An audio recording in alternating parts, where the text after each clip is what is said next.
Первая собака, которую я взяла, я увидела просто фотографию у волонтеров, собаку на Марксистской в переходе.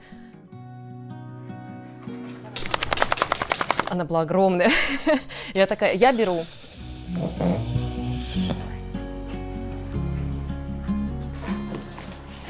И я вот помню, как я ехала в 6 утра из Коломны и думала, господи, вообще, на что я подписалась. Вот, и как-то все срослось, мне очень много кто помогал, поскольку я на тот момент много кого уже знала из волонтеров. Ну, где-то за месяца 2, наверное, он нашел дом достаточно быстро для меня. И я подумала, что как классно, вроде все и не страшно. Когда мы с Сашей стали уже вместе помогать, уже как-то количество особо не имело значения, у нас уже появилось такое комьюнити. И очень многие стали помогать передержками. И это сильно расширило границы возможного, сколько взять собак. Если учитывать, сейчас у нас 4, остальные находятся на передержках, получается 23 собаки на передержках. Меня зовут Настя. Меня зовут Саша. Меня вот Еся. И мы занимаемся спасением щенков.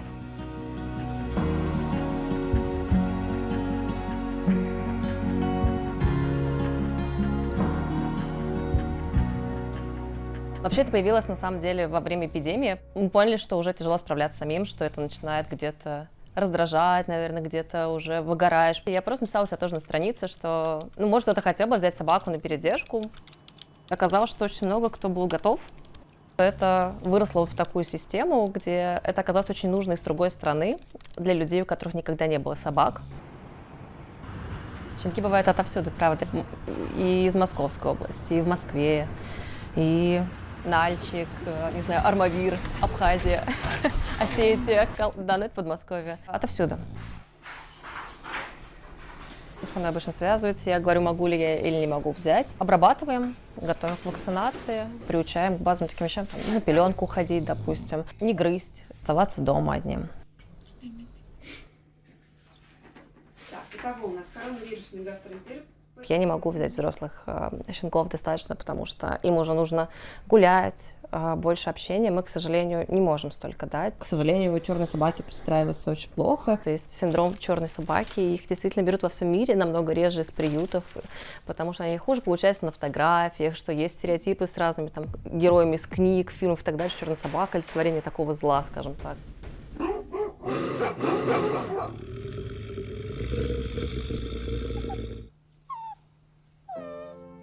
Возможно, есть какой-то еще позитивный стереотип о животных с приюта, бездомных животных, что, взяв их, они будут бесконечно благодарны тебе и не будет возникать никаких проблем, но это не так, это обычные собаки. Если вы надеетесь на благодарность, вы глубоко ошибаетесь.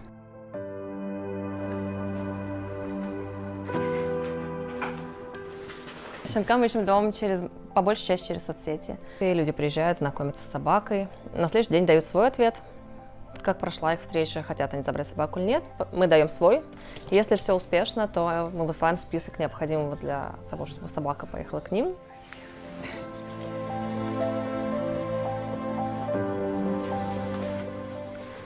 Чем дольше живешь с собакой, тем больше ей проникаешься, так или иначе. Конечно, это бывает не со всеми, а с какими-то близкими тебе по темпераменту животными.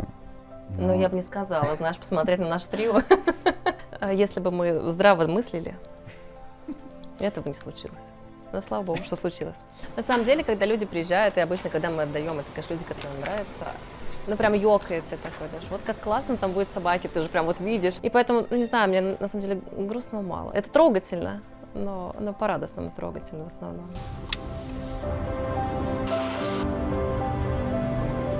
Через 600 метров держитесь левее.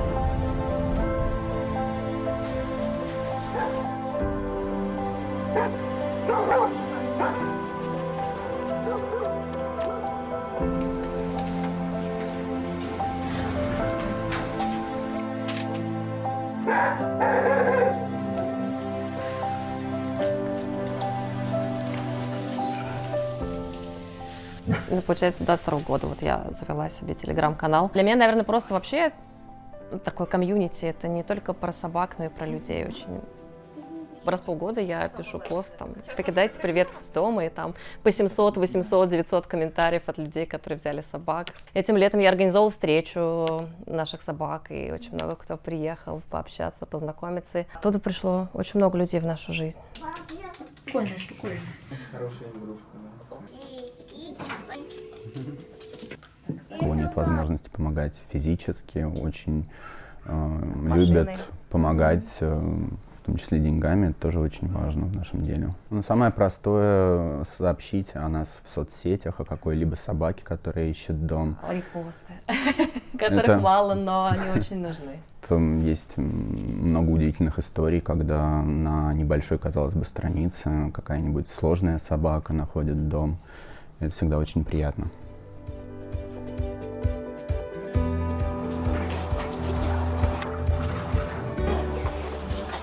У нас есть ребенок, у нас дочка, ей почти 3 года. Она главный фанат всех щенков, мне кажется. Это научило, мне кажется, ее заботе, какой-то ответственности. Ну и, конечно, они тут все бесятся целый день. Есть аккуратно.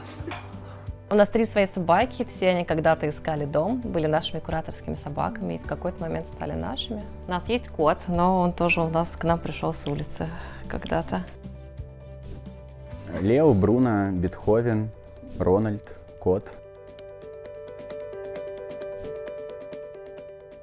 Время от времени щенки на передержках, да, их количество варьируется. Наверное, 10, да, было вот как раз во время пандемии. Вот. Я помню другое число. Я не помню, слушай, было, может, 15, ну да. Был такой большой манеж, я помню, во всю квартиру, да. 15-17, я помню. Но это были маленькие щенки в том числе. У нас все консьержи любят наших собак. Наверное, потому что у нас все собаки очень доброжелательны к людям. Есть, наверное, свои игрушки.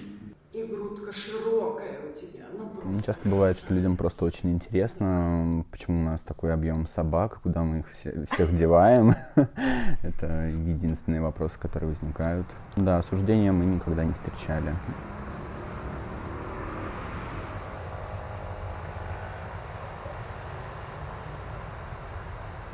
Распорядок дня достаточно обычный. Я гуляю с нашими собаками, затем кормлю всех по очереди.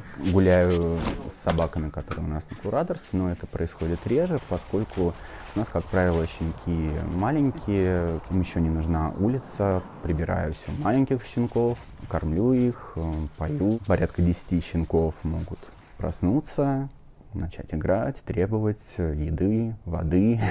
Играть в футбол. Да, поиграть в футбол в 4:30 утра, например, с кем-нибудь.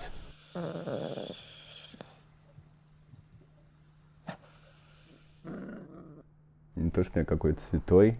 Мне, конечно, хочется побыстрее их успокоить, может быть, даже лечь с ними в комнате и положить их рядом с собой, чтобы они успокоились. Многие думают, что помощь животным — это наша основная работа, но на самом деле это не так. У нас есть основная занятость. На это уходит достаточно много нашего времени, но мы стараемся находить в этом баланс.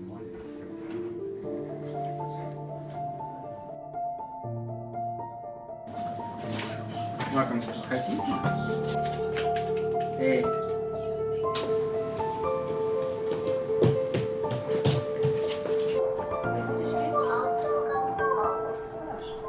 Я вот перед этим Новым годом поняла, что мне очень тяжело было. И я прям сказала Саше, что все, я больше не могу. Нам было очень сложно, поскольку возникали проблемы у семей с щенками, и они приезжали очень часто к нам, и у нас такой перевалочный пункт для щенков. Очень сложно принимать тот факт, что животные для людей не всегда значимы, не всегда люди готовы нести за них ту ответственность, которую они изначально брали. Кажется, ради чего ты все это делаешь, если люди могут поступать так. Для меня самое сложное в том, что очень сложно планировать собственное время. Иногда очень хочется провести выходные с семьей, так или иначе, но приходится разбираться с проблемами хозяев, собак, передержек. совет отличный был. Для меня самое сложное в этой деятельности общение с людьми.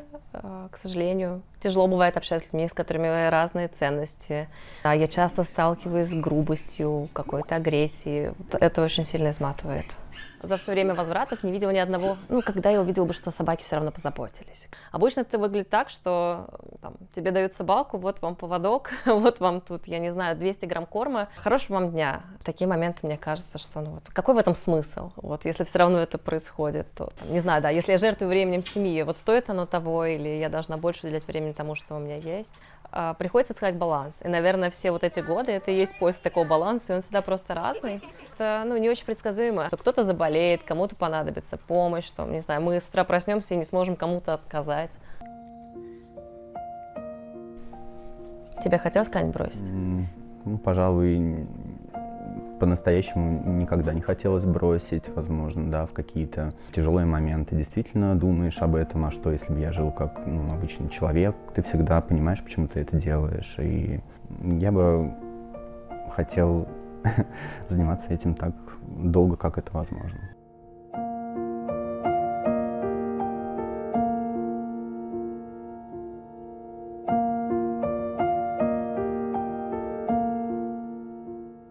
Собака — это такой друг, такая поддержка безусловная. Да, на этом какая-то безусловная любовь от собаки исходит. Кажется, это какая-то такая искренняя дружба, которой часто в реальной жизни может не хватать. Ой, не знаю, мне кажется, мне собаки вообще все дали.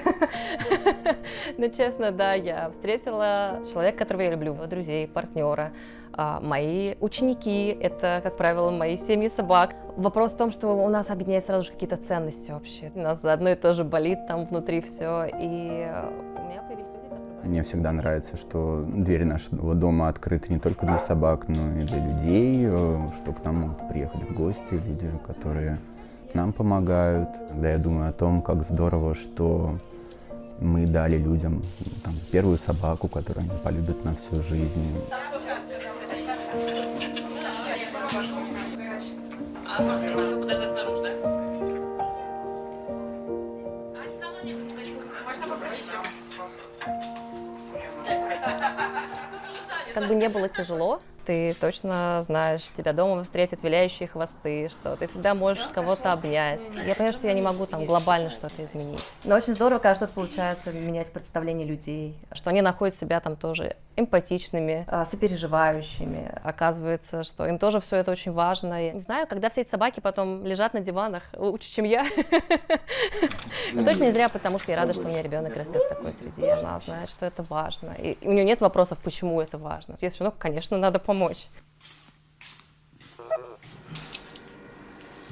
И ручками, да, вот так вот мы будем.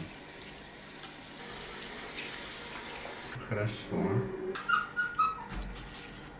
Молодец. И щенка хочешь взять? И Терегова. Я недавно обновляла число, я все время считаю. Как-то мне это важно просто видеть, что это все не зря. 1067 собак у нас пристроены за это время.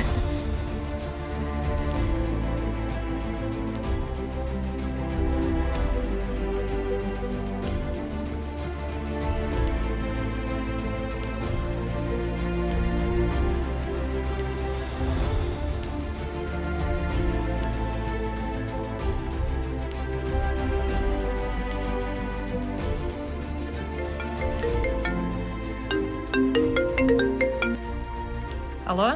Анастасия, здравствуйте. Мы вчера к вам приезжали знакомиться с щенком. Да, здравствуйте. Мы подумали и готовы его взять. Мы тогда можем завтра приехать и забрать, если вам удобно. Да, давайте завтра после 7. Отлично, спасибо большое. Вам спасибо, до завтра.